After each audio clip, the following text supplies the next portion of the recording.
Just a few fellas on a podcast, riffing in the pitching jokes and sharing some laughs. Rob Ryan, Pedro, Jerry Bernstein.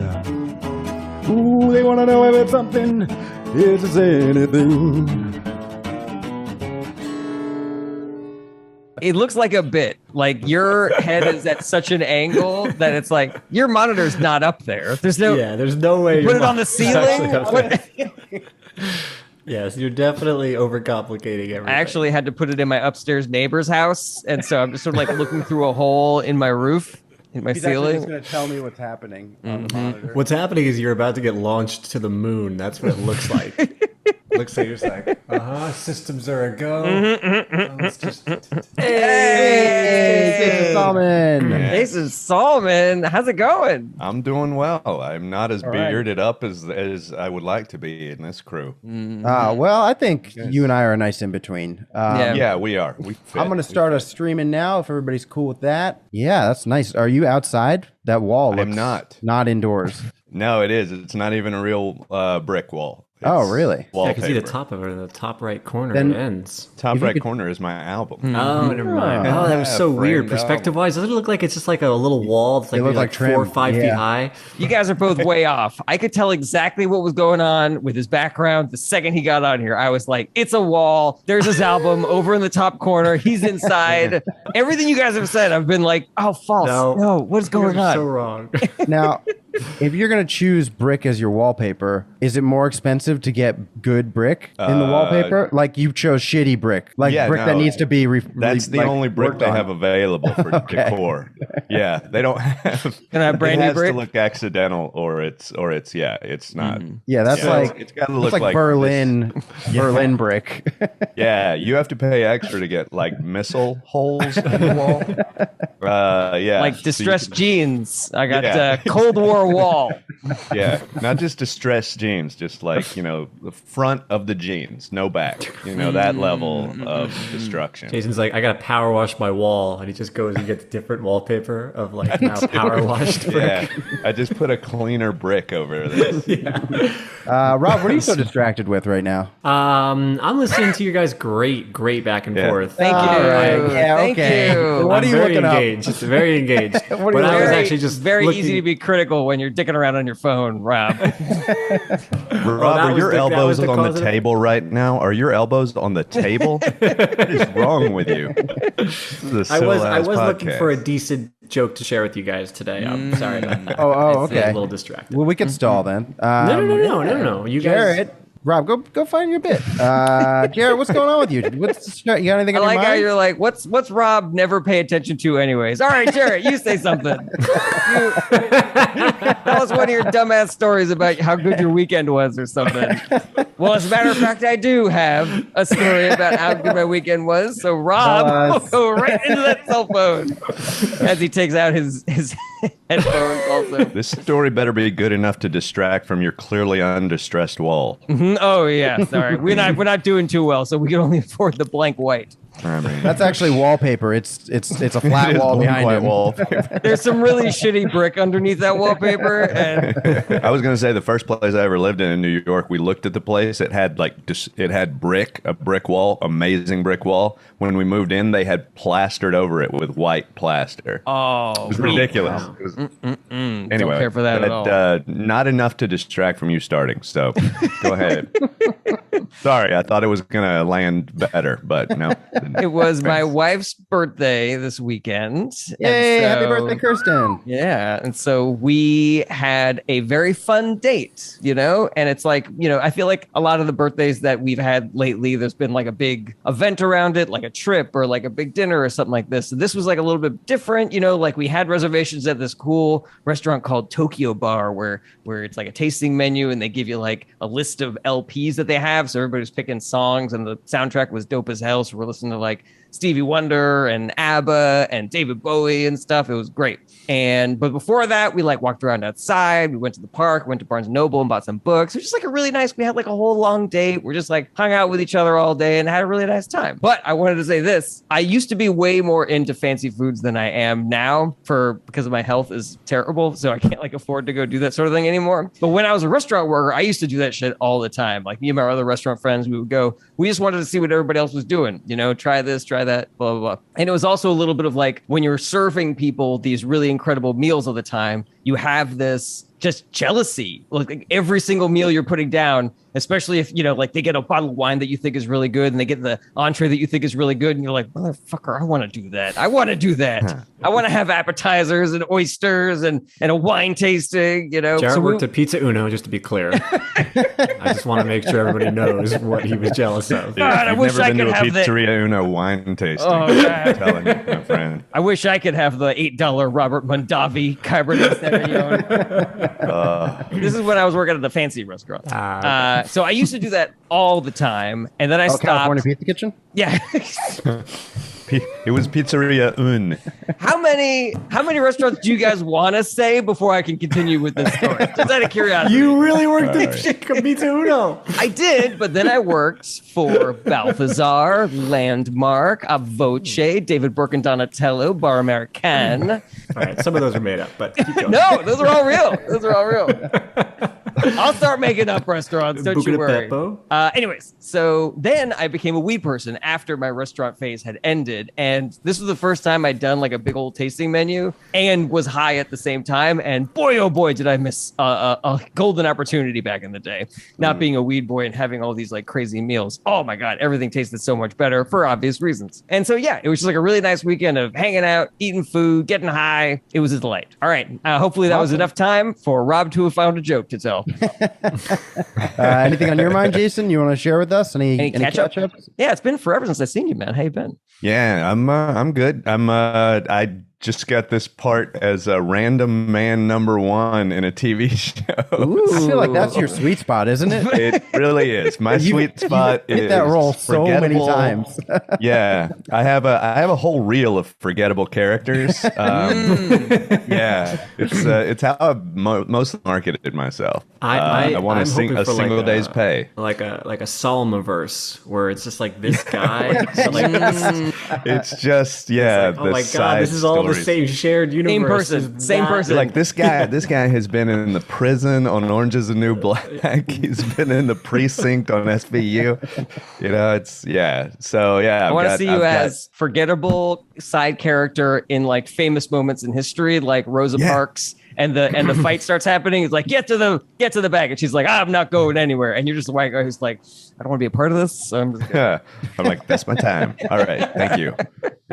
But because of that, like I have to go do a COVID test. So I have to travel like 45 minutes to go do a COVID test, come back. So I'm almost going to spend more time traveling to and from and doing these random like fittings and COVID tests than I will on set. That's the interesting thing about the tiny role. Fun. Yeah, most of my time is on screen. Right. I got a huge backstory, and it's mostly train travel. Let's get that list of all the different times you've popped up in things, and we can try to start writing the world of that character. It is a dumb or angry racist character. That would have to be the bulk of what I do. Yeah, I was a prisoner on Orange is the New Black. I was a mall Santa on 30 Rock. You were mall Santa on 30 Rock? How did I miss that? I was. Yeah. Oh God, I gotta go look for that now. It's probably because he looked like flashback sequence. Well, I did take off my costume and freak out on young Liz. But when you're in a flashback sequence on 30 Rock, to me as a writer, I'm like, oh, that would be the easiest thing to cut out if they don't like it. Right. So I didn't tell anybody. I was like, I can't tell somebody to watch this and just be disappointed. But it made it to air, yeah. Right? It made it to air. Yeah. Nice. And every once in a while, somebody will come up. Were you in 30 Rock? I'm like,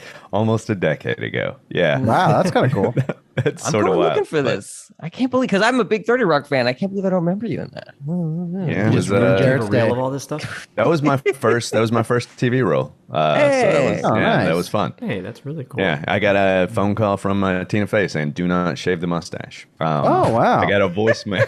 But she didn't say it was Tina Fey. So No. She you said, had to figure it out. You're like, who? This is a weird voicemail I got. It just says, Yeah, "Don't nothing. shave your mustache." And She's then one I of was those- like, I know that. She used one of those voice modulators too. It's like, do not shave the It was weird. mustache. It was weird. It was very threatening. Yeah, it was actually. I say voicemail. It was a letter, and it was in magazine fonts. Cut up I magazine. always assume letters. it's from Tina Fey. Most things, menacing in my life, I assume have originated at Tina Fey and have gotten their way to me, made their way. I would have accurate. assumed that it was just a social media post by Anthony Capfer. He likes collages. He made a lot of collages. as I That's recall. true. He did. That is Always terrifying. They call it the cat for font. They call it that at the FBI too. Yeah. So we got another We got cat for another fun cat here to for- deal with. All right. Well, I got some stuff to share. Ooh, Brad's got one- to catch up. Here we go. I got a cat shop. I found myself in this situation where I need to find a roommate and now have cats, which makes things more complicated. But I was thinking like, hey, you know what? These cats are well behaved, never have like, potty training issues or anything like that. And then as soon as my ex moved out, they peed in the closet. And I was like, God damn it. Oh, no. Now it became more complicated. But Turns out you were the problem.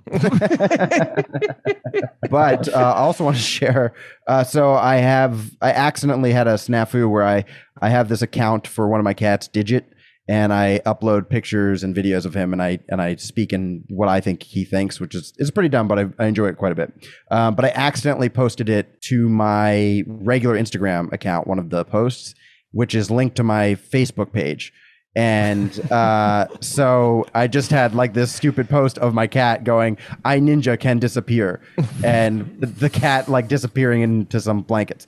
And people loved it. They like absolutely loved it. But what my favorite part about this whole thing was that I guess I had also either followed Rob with Digit's account or I had liked one of his posts, and then Rob. Just one of the many things I love about him is that he messaged the cat account as if my cat was trying to get into comedy. He said, "Look, dude, if you're trying to get into comedy, you can't just randomly follow comics you've heard of. It's obnoxious at most. It's obnoxious to most. If you have questions about how to get up around here, hit me up. Also, I liked your ninja disappear bit, by the way. That stuff is funny, and I don't see others doing it." And then Digit responded, "Hi, cat."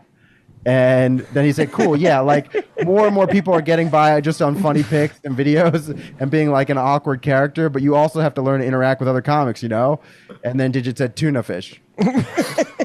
But just one of no precedent. Just Rob is like, "I'm gonna do this." I love this. This is in his excellent. limited team free time. Classic Rob Ryan bit here. Yeah. I love it. Tuna fish cracked me up so much. Tuna, it's all caps too. Tuna fish. I was like, Your response first was "Hi cat." Were there any punctuation at all, or just It was "Hi Digit's cat"? response. Yeah, Just he's all like, "Hi, caps, cat." "Hi, cat." Yeah. Hi cat. Hi, All right. cat. Because in Digit's mind, he was just contacted by another cat. Oh, I thought he's also saying "Hi, I am a doesn't- cat," but it's just like "Hi cat." He doesn't understand any of the things that Rob said, but he's Yeah. like, "That's a cat. Hi." Hi cat. Hi. tuna fish. Oh, boy. This is the right level of stupid podcast. Brett, My I think catch up it's is fun- my version of that same story. So Oh, Oh, well, okay. Yeah, let's hear your side. This is like Rashomon. This was Rob being dead serious. Brett, I wanted to say about these cats that were peeing in your closet. It's almost like, they could tell that there was like a power dynamic shakeup, and they're like, all right, time to establish dominance in this apartment once I again. actually don't disagree with that. They peed They were right just- where her stuff was. Ooh, interesting. So now It's they're like, throwing their urine into the ring. her stuff is gone. That area can be claimed. That's fucking digi territory now. That's right. Yeah. I don't know which one of them did it, but It's a real digi move. I met him. it does. It Yeah. seems like Digi. sounds like a Yeah. Digi monster, if you ask me. Nice. Digimon, for short. Got it. Digimon. Was that a thing? I don't know. Was that like one of those? Block. Digimon was a thing. There was, I think Channel 9 had Pokemon, and then Channel 5 had Digimon. It's funny. It's funny because you're saying the first part of that sentence is very like old school, and the second part of that sentence is very new school. You're like, it was on Channel 9. Not a station. It was a numbered channel, and that's it. There's no station associated with it. But you're like, but this other thing is like, nobody who knows the first part of that sentence understands the last part of that sentence. That is fair. And you actually just gave me like a real nostalgia vibe for back in the day when it was like, all right, how would I go through the channels? I would try 11, 15, 17, and then 20. That was my sort of like my path to go through the network that I wanted to check out and then all the movie channels. I'm surprised when people have cable still. Yeah, me too, actually. Yeah. I have cable. Whoa! What? Yep. Brett, you and I said we were going to be surprised, and then we were. Yeah, I know. I was there. We're so honest, you know. Jason was trying to catch us in a lie, and we were like, I actually almost didn't act surprised, and then I saw what you were doing, and I changed into my. I was like, oh, yo, what?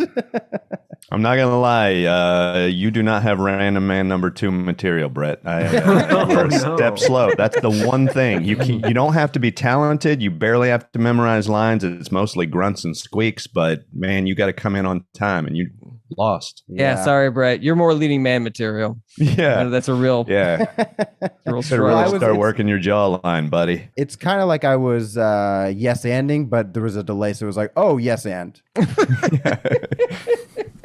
That's a good. I like that school of improv. That's fun. I actually. What are we doing? Oh yeah, yes, and. Sincerely, I got called out on stage by my team when they figured out that whenever I want a little extra time to think of something, I always go what. And just have them repeat it, and then hopefully in that time, I'm like, all right, now I know what my character's gonna do. All right. Anything else for the catch up, everybody? Should we get to the bets? Anybody got a guess for the order? The guest always goes third. Always goes third. I'm really upset that you mentioned that because I really wanted them to fuck it up again, and then we could. No, I need a reprieve from Rob's fury.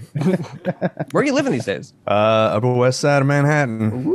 You got the experience. Where I've lived since I've lived in 3 places, and they've all been within 1,000 yards of each other. That's impressive. When did you move to the Upper West Side first? How long has this process been going on for? I've been here for about 15 years, I think. 15 years, only 3 apartments? Yeah, that's amazing. Yeah, the first apartment I was in I was there for a long time, and it was just one of these things where that was the one where they put the plaster over the brick wall, and we moved in, and it was 3 of us, and it had just been upgraded from low income housing, so it was such a good location. It was a 5th floor walk up, and we agreed to it when we walked in, and it was rubble. It looked like a war zone because they were tearing everything down. They gave us the price, and I'm like, we didn't even see what it was going to look like. That's why we were shocked by the wall, because we were just like, this is such a good location that we just listed the possible things that could go wrong, and there weren't enough to overcome the location. That's right. And we were there for a while, and I had the same roommate for like 7 years.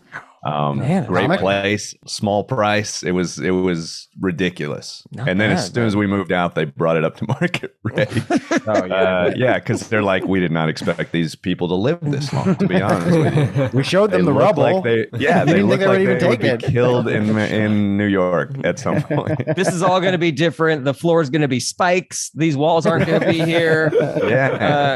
This will always be on fire. Let's see here. Oh, you still want it? No, we said, what if something's always on fire? And we're like, you know what? It'll work during the winter. We just went with it. Awesome. All right, we do have some guesses here. We got BJJR and then JRJB, but we don't know which ones of those J's are which. Which is smart. So we could still yell at them about that.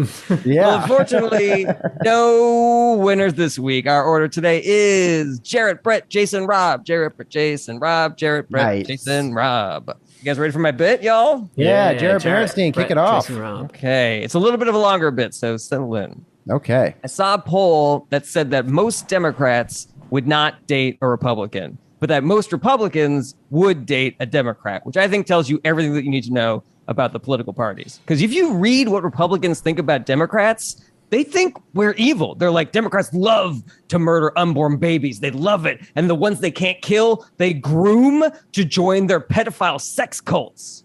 But if you want to get a drink sometime or just hang out, get to know each other, like it's just politics, It's like you think raping fetuses is okay. I don't. So what? Like that's not a reason to not give us a chance. Like it would be so much fun. We could go to dinner. You can get a carrot or a broccoli or whatever. I'll get a steak. You can tell me about how white lives don't matter as much as black lives, which I don't agree with, but it's interesting.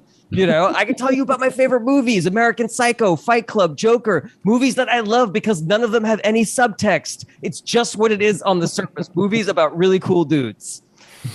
Relationships are about compromise. You can take me to, gay shit. I don't know what the technical term is for it, but it's like those art shows where like you paint buttholes or something. I don't know, your thing, gay stuff. And then afterwards, we'll do something that I enjoyed, like going to a Planned Parenthood and screaming insults at women that we don't know, which you might discover is something that you love if you ever gave it a try. All right, that's it. That's what I got. There's a lot of good stuff in there. It's so great. Is this are you thinking for stand up or is this like because this feels like this is right on brand for one of your TikToks? I could be both. Could be both. I wrote it as a stand-up for realsies. Yeah, very funny. I think the part that I loved the most actually was the very beginning where you have this contrast of this is what I think about you and then quickly transitioning into so you want to get a drink. I think the more you can do that, the more you can find little ways in which you might come on to somebody casually after accusing them of being just awful. I think that that'll tickle me the most. Okay. Do you think there's space for more of that? Because I feel like once that reveal happens, that reveal can't happen again. I think because you had spaced it out and done this other thing, that you could actually switch back after you've changed the variation. Okay, interesting. So like maybe he gets instead of being like, you can tell me about how you don't think white lives matter, like maybe that gets him on a tear and then like makes him upset again, but then he like switches back to being on a fun date. Yeah. That's really funny. I like that. But like you have like really nice hair though. Also, I thought it was I had a suggestion on maybe like turning them into like, oh, you're just an absolute fucking monster, just an evil, dark dwelling person. I want you to fuck me so bad. I'm so fucked by a monster. Horny for that. That's what I like. But I mean, I think you could parlay that into sort of, but like we both know, sex is not about respect or mutual pleasure. It's not a big deal. We can just. I mean, I think that's excellent. I think sort of that sort of juxtaposition of look, I don't have to like you or respect you. We just want to eventually have sex. Listen, and the female orgasm doesn't exist, so it's like, what are you losing out of this? Like having sex with somebody you don't like. Oh, that's funny. I've been in 10-year relationships before where we never liked each other one bit, and it worked. It worked. That's so funny. I love that. I just there's so much to that I really liked. I think one of my favorite lines was just coming from the my favorite movies with no subtext, just a movie about a bunch of cool dudes. About a bunch of cool guys. That was funny. It's really, really funny. I like that. There's a lot of different ways that you can make this work.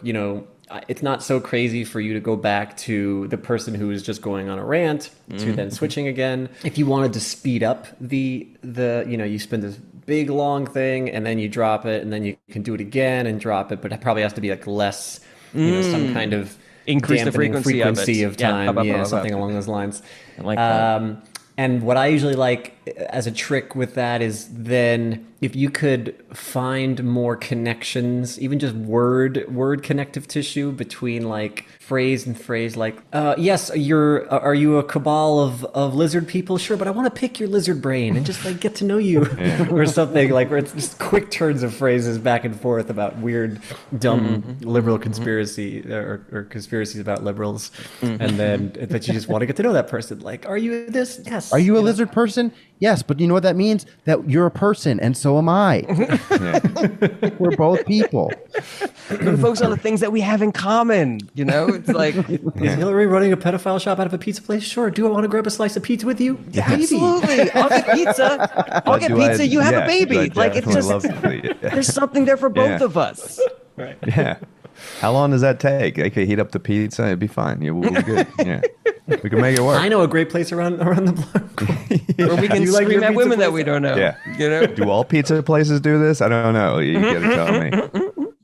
I like the idea that a Democrat is like a fix-me-up project to a Republican trying to date them. like the same way like a woman might be like, oh, this guy has a lot of potential, and I could just really like make him over and stuff like that. You know?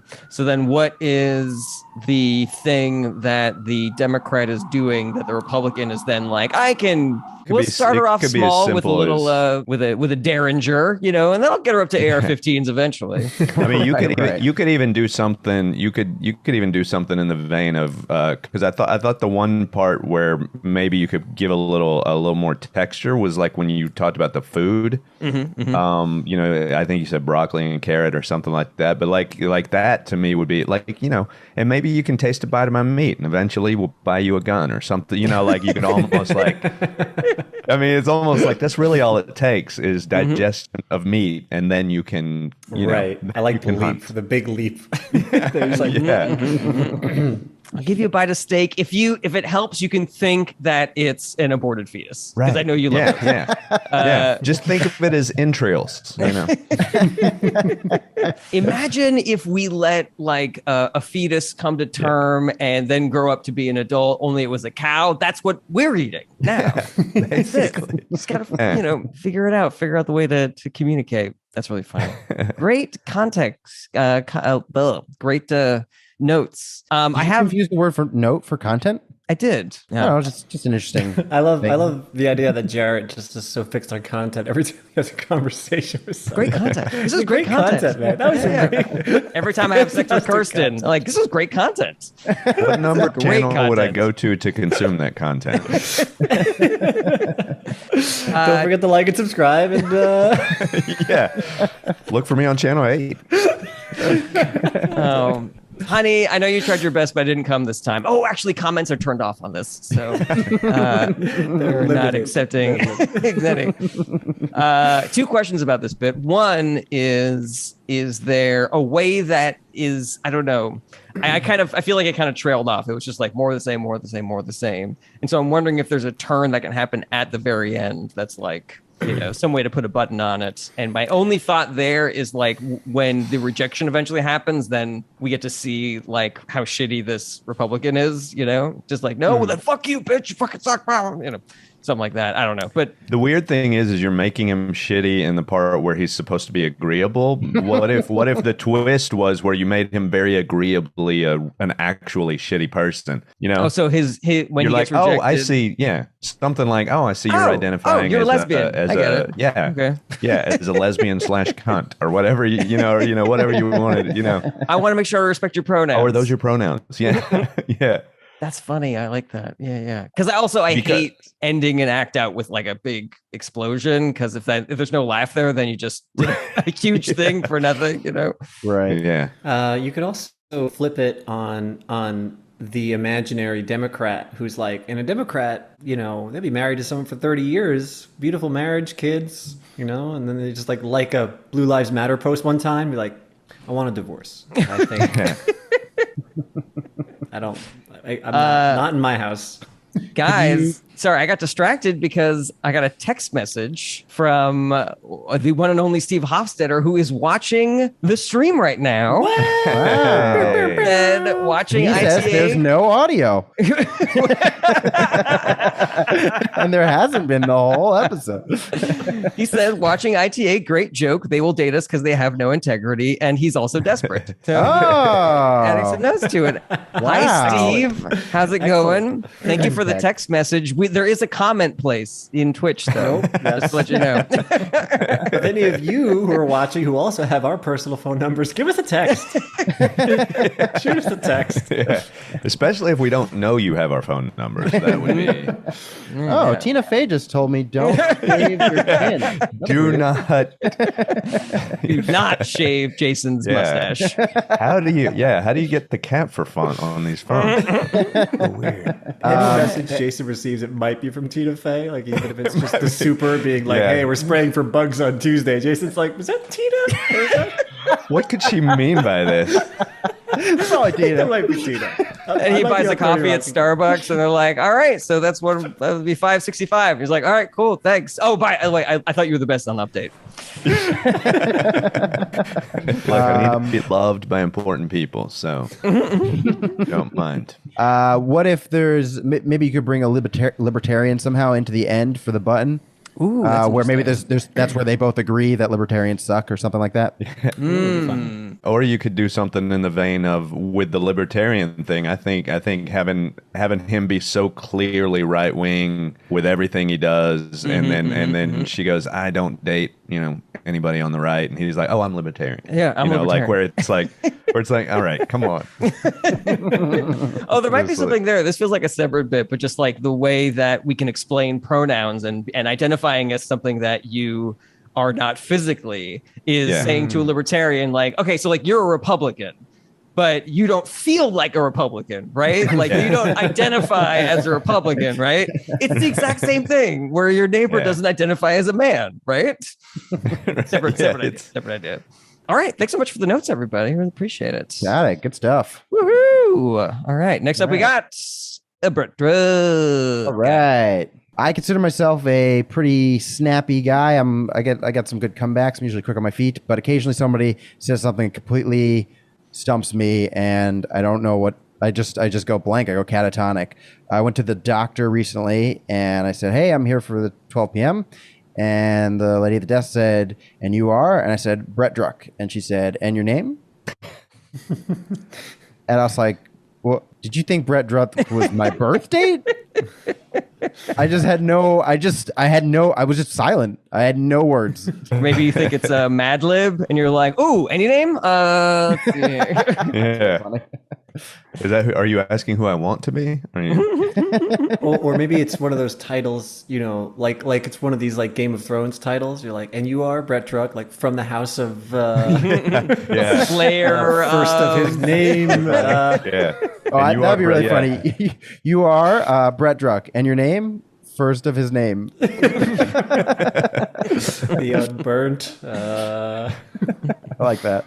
Yeah, you get something like Lord of That's super funny. I don't think you need any of that justification, Brett. Oh yeah, it's true too. Actually. Oh, okay. Yeah, because I don't think that's a story about you not being quick enough to like handle that weirdness. I think that's just I went to the doctor, this thing happened, and this was my response or my potential responses that I'm going to lay out for you here at the moment. I would agree. Right. Yeah, it feels a little abrupt to just start with this thing happened, but maybe it doesn't. Mm-hmm. If you had the justification, and I feel like you should go back and reflect on the justification, almost like when she goes and you are Brett Druck and your name, and you go, well played.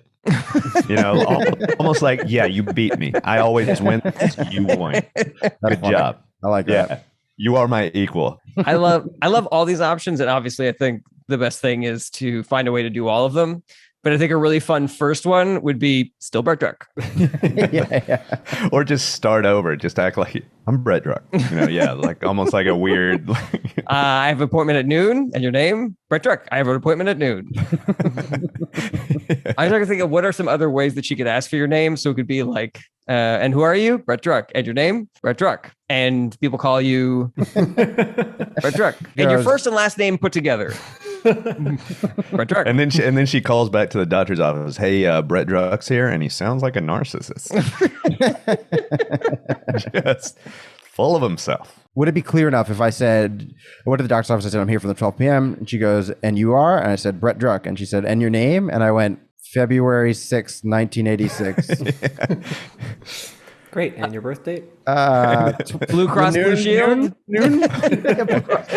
That's really I think we skipped the line. Yeah, just go. I think we skipped a line.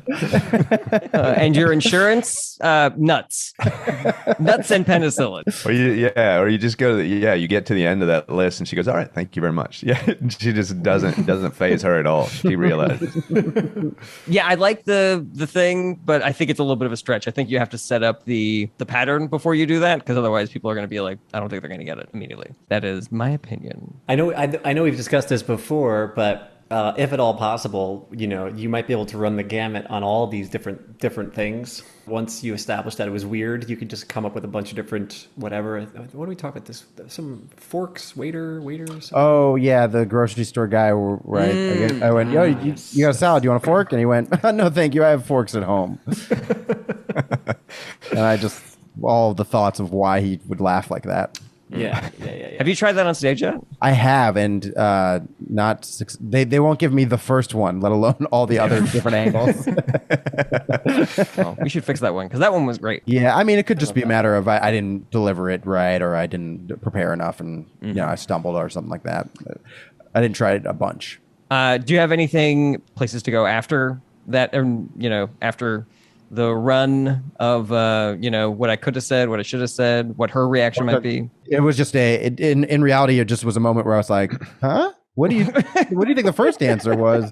And I thought it was funny, and I wrote it down. I hadn't thought beyond that. Yeah, because I guess I just want to jump into her brain a little bit. Like, we were very stuck on your reactions, but I want to know what went wrong there in her head that would have made her think that. What if like, she's you just answered trying it wrong, to change? and you are a human, and what's your name? Yeah. Brett Druck. Like, aha, okay, Yeah. great. Like, you actually, I don't know, you went to a What vet if that's by the mistake. thing? Is that she's that's what she's been doing, is going back and she's like, I keep asking people who they are, and that we're at a different time. It's not. They always, it's always like pronouns, or it's some sort of conceptual idea of their identity. But she's trying to correct herself, and this is and you're just caught in that. Take the angle of like, she must be hard to be on a date with, and so then I can just repeat her behavior in a different situation. Whereas like that. you're like, oh, so are you close with your family? And they're like, yeah. And she's like, and do you tend to be far away from your family, emotionally? Like, no. Are you close with your family? Yeah, I am. So you're close with your mom? Yeah. And your dad? Yeah. And siblings? Yeah. And all of them together? Yes. You just finished sleeping together. She's like, and you are? Drunk. Do you think that it might be funny if when she said, and you are, what she wanted was what you're doing here? So you're like, I have an appointment at noon. And she's like, and you are? And you're like, a sick person. And that's why I want to see the doctor. Oh, okay. Yeah. Name? Yeah. What character do you play in this? And then what's your actual name? We've already got somebody with a rash. So if that's Okay. I like the and you are is like more of like a metaphysical question. Like, she just wanted to understand your state of being and your state of mind. Like, and you are one with the universe? Yes. And what's your name? And you are? Yes, I am. Oh, okay. I think, therefore. I are. there we go. Yeah. I don't think a lot. Enough. I don't overthink, if that's what you're getting. What philosopher said that? I've forgotten. Descartes. Descartes. Yep. So this is like Descartes' like brother. I think, therefore I are. You're like, close. You're not They called him Descartes. But I was trying to describe that my cats are a little dumb without saying the word earlier, and I was like, the cats are, if they were people, they wouldn't have gone to Yale. I thought it was a nice way to. It's there's a difference though. Yeah, like a real yeah. smart person can It's like still not get into Yale. It's true, but you got the implication. Yeah. The cats don't have money. They don't have a legacy either. Yeah. It's true. Oh, the cat's father went to Harvard. Yeah, that makes sense. I don't know about everybody else on this, but I'm picturing you telling that joke to the woman at the doctor's office, and it's not going well. He's like, what do you mean? He's like, and you Your are? cats are broke. Oh, you went to Yale. Your name is Yale? Is Yale your So nobody- insurance? I don't understand what's going on. Anything else for Brett, everybody? No, thank you guys so much. I appreciate it. I mean, I didn't mean to say no for you guys, but thank you guys so much. I think we're good to move on. So next up, we got I Jason thought you were saying no Salmon. thank you guys. Oh, yeah. I don't even want your notes if you have them. No, thank you. No thank you guys very much. But before we get to Jason Salmon, take it away, Jarret. We have the best Patreon on the block, everybody. Check it out, patreon.com/ITA pod. A lot of great exclusive tiers. We got exclusive episodes that you can only see if you're a patron. fun. We got the high riding challenge, kids on bikes, great ideas at the movies, a lot of fun stuff on there, and lots of additional tiers. For the $35 tier, you can get Rob's detritus, all the rants of Rob's that I edit out of the episodes. That's not a real thing. Patreon.com/ITA pod. Join for as little as $1 a month. And next up, we got our guest, Jason Salmon. All right. My joke is I have this long bit about Generation X and being lucky, being sandwiched between boomers and millennials. And I go through a lot of like how Generation X sort of got the best of everything. We sort of existed in this weird post-civil rights, but pre-racial awakening. So we just sort of existed in this hip-hop era where everything was being celebrated. Like sort of, I mean, we got the celebratory angle of Michael Jackson and all that stuff. So that's the setup. I'm not going to tell you the whole long bit, but essentially at the end of the bit, I talk about how I feel like as Generation X, we have a choice to either exploit the differences in the generation, a la Ted Cruz, or help the generations sort of find a bridge between them. And I talk about explaining gender to my father. And in doing so, I basically, so the end of the joke is basically, I say, you know, my dad's favorite athlete was Bruce Jenner. And I had to explain to my dad that Bruce Jenner no longer exists. And he's like, Bruce Jenner's dead. And I'm like, way more complicated. And he's asked questions at that point because he's connected to it. And he's like, well, you know, how do you spell Caitlin? I'm like, don't worry about it. Nobody knows how to spell Caitlin. You're fine. He's like, but what about gender reassignment surgery? I'm like, that's a little harder. It's but I try to communicate it to him, in terms he would understand. So it's sort of like Uncle Larry. Uncle Larry had gastric bypass surgery, and a transgender person looks in the mirror and they're like, I don't feel like the person I see in the mirror. And then they change, you know, they go to do something about it. And Uncle Larry one day looked in the mirror and he's like, I don't feel like a heavy person. I feel like a slender person. And then he went and had surgery and he became a slender person. That's basically transgender, Dad. You know, Uncle Larry is transgender, but with cellulite. And the ending of the joke is the part I need, that I really want help with, because I basically end by saying my dad, now when he thinks about transgender, even though I oversimplified it, he doesn't think about some random public restroom somewhere in America and get angry about it. When he thinks about transgender, he thinks about Uncle Larry and the time they went fishing, and he's like, I'm cool with this. And right now it's sort of got that weird, like, is it the end of a TED talk? Is it the end of, you know, it's like a weird, like, it doesn't feel like the end of a joke. And sometimes I do get laughter, but sometimes I get sort of this like, oh, you know, like sort of this knowing like, oh yeah. Or, you know, when it's good, it's applause. When it's bad, it's reluctant applause. They're like, should we applaud him? So it's like one of those. Sounds like he's done. Yeah. I feel like we should just let him be done now. And sort of maybe this will get him off stage, you know? So that's. So the very end of it is when he thinks of a trans person, he thinks of Uncle Larry. Yes, he doesn't think about a random public restroom in America. He thinks about the time he went fishing with Uncle Larry, and he's like, I'm cool with this. You know? So that's where I am, and I'm trying to, and I don't know if I gave you enough information. I tried to take the end of a long joke and I summarize stuff. But yeah, I'm trying to figure out if I can find a better pop than just sort of like, my dad turns out is a good person, which is sort of a, you know, like that feels sort of what I'm saying, or like I'm a hero because I helped my dad understand. I do not want to. What generation is your dad a part of? Baby boomer. Okay. Yeah, my dad's a baby boomer. I'm a Gen X. And you're a Gen Xer. Okay. So it has nothing to do with that. It just has to do more with your explaining it to him. I guess I do like, what I haven't yet necessarily heard is the idea of someone who, you know, can be educated, but just doesn't know things yet, and it just needs things put a certain way, and that's basically where your dad lies. Right. This is not a bad person. This is just a confused person. Right. And you're just doing your best to be like, okay, let's talk about this. You know, like you're explaining it to a child a little bit. Right. Is there a way that, because Uncle Larry isn't really in on this analogy, where your father is now like he sees like a unisex bathroom, or like a single stall all gendered bathroom, and he's like, and Uncle Larry's like, Yeah. Yeah, that might be. Yeah, that could be good. Just have an interaction between him and Uncle Larry, and he's like overly accepting of something, and Uncle Larry has no idea is going on. Yeah. How would you yeah, like where me I could to say, refer yeah, to this, you as now? this is helped, Right, it's helped my but- dad, but it's sort of screwed up their relationship. Yeah. That. What Yeah, that pronouns might be should I good. use for you Yeah. now, Larry? Just call me Larry. Your dad Okay, goes to How you a feeling? your dad goes to a trans rights protest with just a picture of your of Larry on a placard. Yeah.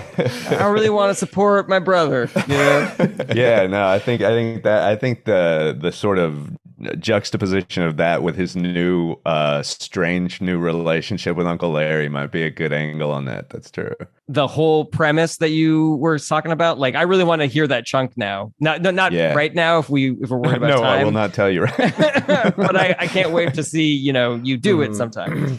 Yeah, Because I love that premise, and I think this fits really nicely into it. Yeah, any way in which your dad can treat Larry like a trans person, but like overly coddled, is just very funny to but me. like in a very nurturing way. Yeah. If him and Larry go fishing again, and he's like, "You need to use the restroom, whichever one you want, by the way. Yeah. There's no pressure. I'm here for you." You know what? I'll go in there with you. I won't. I'll go in the opposite restroom. Whatever you're feeling. Whatever. Yeah. Where my dad just goes in the opposite restroom of Uncle Larry for the rest of their life. My dad, if they got, yeah. Yeah, just like you could say, it worked. It worked too well. Too well. Now, Sometimes, now whenever sometimes somebody you see really Larry- latches on. Yeah. My brain is attaching more to the gastric bypass than it is the Caitlyn Jenner stuff specifically. I don't know Yeah. if I'm a little just, world weary of Caitlyn Jenner specifically, or because once you started getting into the gastric bypass, I was more like, oh yeah, I could sink my teeth into this a bit more. Maybe it's just a timing thing. Maybe I'm just like a little past trying to figure out how to spell Caitlyn Jenner The specifically. Caitlyn, oh, you're talking about spelling the name? Just almost anything surrounding her, but I'm amenable to it. I just wanted to voice it. That's all. What's funny is because I will say that I put that in because I didn't know how the other would work, and I felt like I needed a segue into explaining it to my dad, and that was, like you say, because you're world weary, it was an easier joke. It was an easy joke to say, and so like there are times when I'm like, do I need this part in there? This throwaway Caitlyn line, but it originated out of a fear that the rest of it wouldn't work. So it definitely was a training wheel line. I thought of another thread to pull where you can explain the sports thing by saying that like Uncle Larry used to belong to like a softball league where everybody was fat, and now that he's not fat, he's way better, and no one thinks that's fair. Yeah, that's also why Larry. I like that. That's why his softball buddies are a little pissed. He can run the bases faster than everyone now. I feel like there's something funny in the asking if Caitlyn, if Bruce Jenner is dead, like, because it would actually technically be easier to just say yes, and like an old name is considered a dead name when you transition. Right. So it would be funny if you were just like, yeah. And he's like, oh, like he just gets sad. Like, but he has a sister. Like, all right. Yeah. And they look very similar. Story. Very similar. She's really athletic and Exact just same like him. age. Yeah. She's been on magazine covers too. Different reasoning. She just got real pretty in her 60s to people. All right. Anything else for Jason, everybody? Anything else? No, but I love the bit, man, and I hope that I do the idea of your dad being really graciously open to Larry, who is totally unaware of this analogy. Yeah, that's very funny. Yeah, I do. I think that's a good way to go with the end of that, because that gives me. I'm much better if people are laughing. If they're applauding, I do. Half of me assumes it's get off the stage. To segue into my portion here, it's interesting you talk about the Gen X having like the sweet spot of the generations. Yeah. I had thought of a joke idea very loosely where where I thought that like it's funny how 90s movies, some of them kind of got at the angst of Gen X, but all the angst of Gen X was like their lives were too good. It was just like it was just like The Matrix. We're like, we're just working and making $100K a year. What are we doing? Isn't there more to life? It doesn't even make sense. It's not fair. Yeah, think about Fight Club. Fight Club, same deal. He literally is just like, my job's too good. I'm bored. I should beat the shit out of my friend. All I do is buy things everything in IKEA catalogs. You know? Yeah, I was like, what is this? Like, that's the struggle of all these movies. Office Space, what else? There's a bunch of them where you're just like, what is your fucking problem? You guys are doing great. It's the more I've looked into that, it's so weird how the greatest thing you could do in Gen X was to be famous on accident. Like, you just can't try, because if you try to be famous, you're selling out. Yeah. And selling out was the worst possible thing you could do as Gen X. But the fact is you were just starting to come aware. You're like, this is too easy. But that's how we got the millennials. Is that this is why it's too easy, because you just ignored all the facts. You know, civil rights in 1964 got passed, but you ignored the fact that until then, only white people had stuff. That was it. And we're just like, well, everybody's equal now. For like all of Gen X, we're like, everybody's the same. We're all the same. And millennials are like, that's not true. Actually, I've talked to Kirsten about that, because we have a bit of an age difference, and it was very much my experience growing up in Los Angeles in the 90s to be learning about racism and sexism and homophobia under the frame of, and then it's done now. You know, and then me and my friends were all like, I'm so glad. Yeah. You know, that's great. About it? Yeah. It's all a history lesson. It's got nothing to do with here and now. God, that's so funny. I can't wait to see that's fully done bit. In the bit, I talk about that boomers had 3 channels and millennials had YouTube, and we learned that 200 channels is the perfect amount of information for the human brain to process.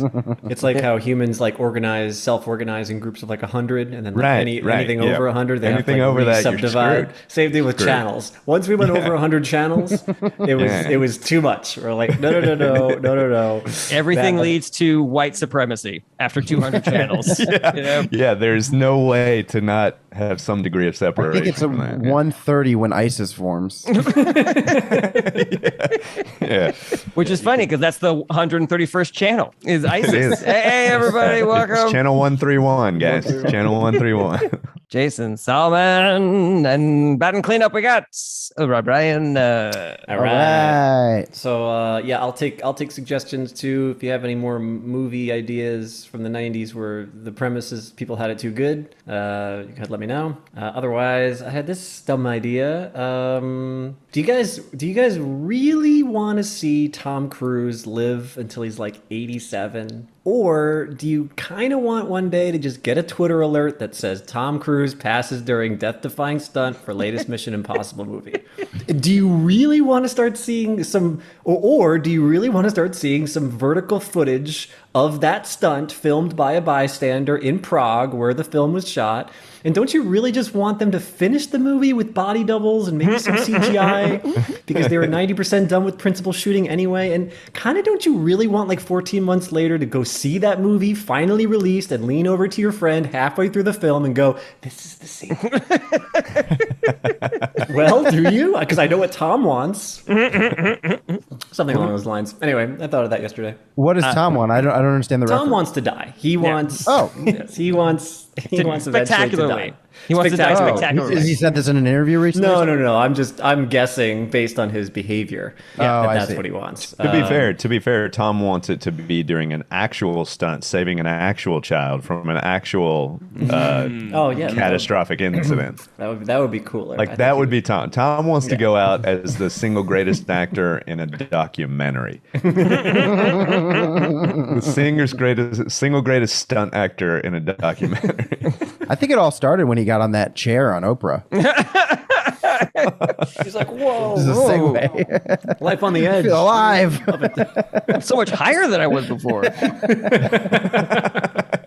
He's like, I've never seen What a the world rush. from up here.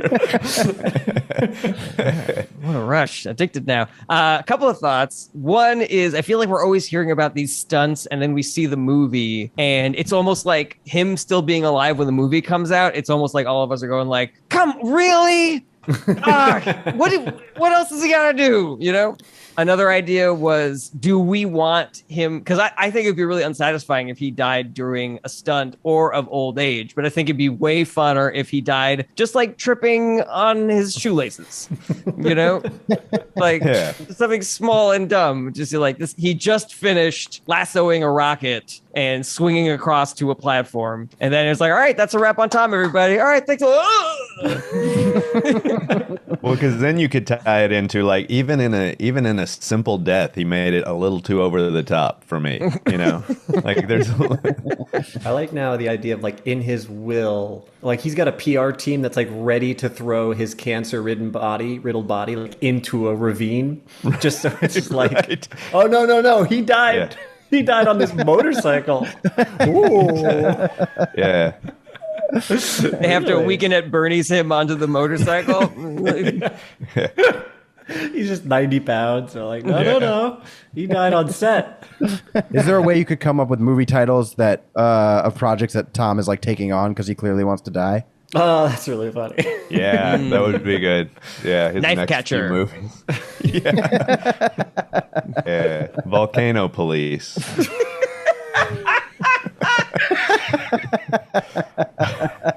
Just dumb movies. Listen, we're starting a new division to handle all these volcano crimes. And I didn't want you. You're not the best. You play by your own rules. You But never the wear best- protection. The best just washed out, and you're number 2. A shark whisperer. Shark Whisperer. Yeah, just the most blowing bubble. absurd. I mean, I think you got to Mad Lib these times. You really do. Police. Shark whisperer. Volcano police. Yeah, just those are the list. Oh man, Is this too much of a stretch? The poison taster? I don't think so. I don't think it's more of a stretch than shark whisperer for volcano police. We've had it up to here with you, poison taster. You never follow regulations. I just want to I'm know the what all the best. poisons taste like. Because I am dangerous. We have testing kits. You don't have to actually taste But what it. do they taste like? Right. I know I've tasted each of them. I tasted each of the kits. What? You tasted the kits? You can't. I like the way that you're framing this joke, Rob. Just like we're all in this together. We all keep on seeing the same movies and loving them. And we all keep on hearing about the insane stunts and being really excited about the movies. But we have to start thinking about the person, Yeah. you know, who's doing all this. Because he's And not how are getting we any going to younger. cope with losing him? Yeah, he's not going to stop. He's getting older and the stunts are getting harder. And that is a recipe for disaster. And plus, like, his movies have gotten so weirdly meta to the point where, like, he is, you know, while I'm watching Top Gun Maverick, it's just like his lines are almost like speaking for Tom Cruise himself and for movie making, you know, and he's just like, you're part of a dying breed. He's like, yeah, but not today. And he's like, I'm going to keep making movies like this, man. I'm going to keep starring in films like this, dude. And it's just His lines are like an elaborate way to communicate with the public without the Scientology community understanding what he's doing. It's like the eye blinking of the very visual actor. Yeah. Anyway, so I got that such strong feeling, but it was cool. Like, it was such a positive feeling where, like, I feel like Tom Cruise is talking directly to me to be like, this is how films need to be made. And like, I'm going to keep doing this. This is great. You know, and I'm like, yeah, you do it. And then in the preview for Top Gun, they dropped the latest Mission Impossible preview where they have the guy who plays, you know, Kittredge is still there. And Kittredge is like saying the same shit. He's like, you're part of a dying breed. I'm like, that's what he is in this movie. He's also part of a dying breed. Well, they have to keep putting that into the Tom Cruise. movies until he dies. Just in case. When he dies, they're going to change his line from "not today" to Yeah, you know. Yeah. You know what? This could be it. No, that could be funny that he's like, in every contract they're like, you have to say these 3 lines just in case you die in this film. Like these are the ones you have to say, not today, or you have to, you have to. Oh, what about like the same way that on the news they'll like automatically cut together highlight reels for people that they think are gonna die? They have Tom give him lines that he thinks are gonna be his goodbye to the world. That's great. Yeah. They have edits avavel ready to like splice Right. in just to make it that much more poignant. I like that idea. Or actually, you Oh, know yeah, what? Why don't you just plug right now? Because you're going to have to dip any moment. Jason has to go do this fitting. Yes. So where can people find you? They can find me at Jason Salmon Comedy on Instagram, Twitter, everything, TikTok, and I'm filming a special in Pennsylvania at Soul Joel's in October. So lots of time to prepare for that. Rock and roll, man. So I'm hoping to have this Gen X bit completely ready to roll by then. So Nice. Great. We can all watch it there. yeah, Awesome. Yeah. Well, thanks for joining us. Have a great COVID test and training adventure. Not today, Brett. That's great. Can we get one where you have COVID though? Like what if you I'll try. Is that Perfect. good? Is that good? That's why I get the random jobs. That was the exact length of my line in this show. That's why they pay him the medium bucks. Everybody. That's why they pay me some dollars. Thank y'all very much. I appreciate Great it. seeing you, man. Is there something in there that he like? He's so ready to die because he has this belief that he's gonna, I don't know, go to Xenon or whatever Scientologists believe in. Because if I die, then I've got no thetans. You think I'm scared? Ooh, sorry. I thought of 2 more movies for your Gen X thing. Yes, please. Rob. Reality Bites and Singles. To me, those are like classic Gen X vibes on those. Got it. Like everything is fine, but what are we doing, guys? What are we doing? Everything's Isn't that so fine. wild? And you know what? When I was thinking about this too, it was weird because I grew up on movies like that. So it was made by people who felt it. It was like, these movies are made by people in their 30s and 40s, but watched by people in their teens. So, when you watch something like The Matrix, we'll say towards like the tail end of this, 1999, which marks the end of a lot of eras in a lot of ways. You got, 9/11 just 2 years later. So it's like, that's kind of the pinnacle of things. You watch this idea of like, oh yeah, becoming the man, working some job, everything's corporate, whatever type of thing, which is evil in its own right. But it's a funny thing to complain about, to be like, everything's cushy and easy. You got to open up your mind, man.